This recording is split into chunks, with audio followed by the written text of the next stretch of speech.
आटा बचा हुआ नहीं रखना चाहिए, पहले ही कम आटा लगाओ। बच जाए तो उसे पानी में घोल दो और सवेरे गौ माता आवे सो गौ माता को पिला दो। घर की महिलाएं न केवल माता लक्ष्मी का स्वरूप होती हैं, बल्कि जब ये रसोई घर में खाना बनाती हैं, तो भोजन खाने वालों के तन और मन को स्वस्थ रखने की जिम्मेदारी भी इन्हीं की होती है।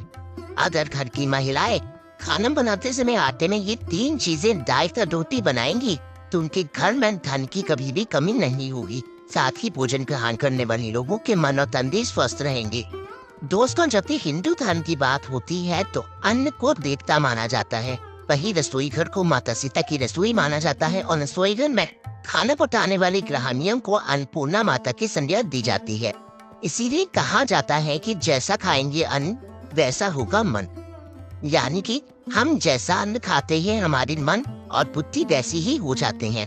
तो अगर आप भी जानना चाहते हैं कि रोटी में कौन सी 3 चीजें डालकर रोटी पकाने की सलाह दी, तो वीडियो को अंत तक जरूर देखिएगा। लेकिन इससे पहले चैनल को सब्सक्राइब करना बिल्कुल भी मत भूलिएगा। जब भी आप अपनी रसोई घर में खाना बनाती हैं, तो केवल आटे में 3 चीजें डालने से आप अपने परिवार की आर्थिक स्थिति में सुधार ला सकती हैं। ऐसे में आचार्य जी ने पहले जो चीज के बारे में अपने भक्तों को बताया वो है 1 चम्मच दूध। जी हाँ दोस्तों, दूध और दही दोनों सफेद रंग के खाद्य पदार्थ होते हैं और जो सफेद रंग होता है ये शुक्र ग्रह का परिचायक होता है। जो शुक्र ग्रह होता है ये हमारी कुंडली में हमारे लग्जरियस लाइफ यानी कि हमारे रिहायशी जीवन के लिए जाना जाता है। और अगर हमारा शुक्र ग्रह मजबूत होता है तो न केवल हम अपने जीवन में अपनी जरूरतों को पूरा कर पाते हैं, बल्कि अपनी भोग वासना की सारी वस्तुएं भी हमें आसानी से मिल जाती हैं। तो ऐसे में अगर आप अपने घर में रोटी बनाते समय आटे में थोड़ा सा दूध डाल देते हैं, तो आपके घर के सदस्यों का शुक्र ग्रह तो मजबूत हो जाता है, साथ ही उन्हें आर्थिक रूप से भी मजबूती मिलती है और उनका जीवन सुखों से भर जाता है। इसके अलावा जो दूसरी चीज गुरुजी ने आटे में डालकर महिलाओं को भोजन पकाने के लिए कहा वो है नमक और घी।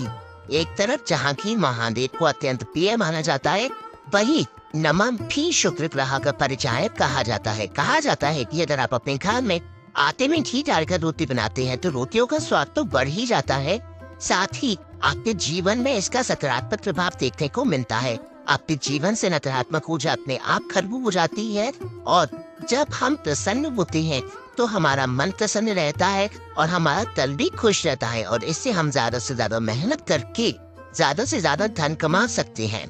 इसके अलावा गुरुजी ने जो तीसरी चीज अपने बच्चों को आटे में डालकर खाना बनाने के लिए कहा वो है हल्दी। हल्दी माता लक्ष्मी की प्रतीक मानी जाती है और कहा जाता है कि जिस घर में हल्दी का सेवन किया जाता है उस घर के लोग न केवल शारीरिक रूप से स्वस्थ रहते हैं, बल्कि हल्दी के सेवन से नारायण और माता लक्ष्मी भी प्रसन्न होते हैं। नारायण और माता लक्ष्मी को हल्दी बेहद ही प्रिय है। हल्दी का इस्तेमाल करने वाले लोग नारायण और माता लक्ष्मी की सीधी कृपा प्राप्त करते हैं। ऐसे में अगर आप भी आटे में हल्दी डालकर अपने भोजन को पकाएंगे तो आपके परिवार के लोगों का स्वास्थ्य तो ठीक रहेगा ही, साथ ही उन्हें आर्थिक रूप से सुदृढ़ता भी मिलती है। जब भी आप अपनी रसोई घर में खाना बनाती हैं तो केवल आटे में 3 चीजें डालने से आप अपने परिवार की आर्थिक स्थिति में सुधार ला सकती हैं। ऐसे में आचार्य जी ने पहले जो चीज के बारे में अपने भक्तों को बताया वो है 1 चम्मच दूध। जी हाँ दोस्तों, दूध और दही दोनों सफेद रंग के खाद्य पदार्थ होते हैं और जो सफेद रंग होता है ये शुक्र ग्रह का परिचायक होता है।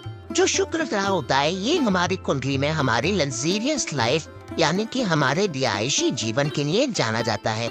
और अगर हमारा शुक्र ग्रह मजबूत होता है तो न केवल हम अपने जीवन में अपनी जरूरतों को पूरा कर पाते हैं, बल्कि अपनी भोग वासना की सारी वस्तुएं भी हमें आसानी से मिल जाती हैं। तो ऐसे में अगर आप अपने घर में रोटी बनाते समय आटे में थोड़ा सा दूध डाल देते हैं तो आपके घर के सदस्यों का शुक्र ग्रह तो मजबूत हो जाता है, साथ ही उन्हें आर्थिक रूप से भी मजबूती मिलती है और उनका जीवन सुखों से भर जाता है। तो उम्मीद करते हैं कि गुरुजी के बताए हुए आसान उपाय आपको जरूर पसंद आए होंगे। अगर आपको आज की वीडियो अच्छी लगी हो तो चैनल को सब्सक्राइब कीजिएगा, वीडियो को लाइक कीजिएगा, ज्यादा से ज्यादा लोगों तक वीडियो को शेयर करके गुरुजी की महिमा को आम जनसाधारण तक पहुंचाने में हमारी मदद कीजिएगा। धन्यवाद।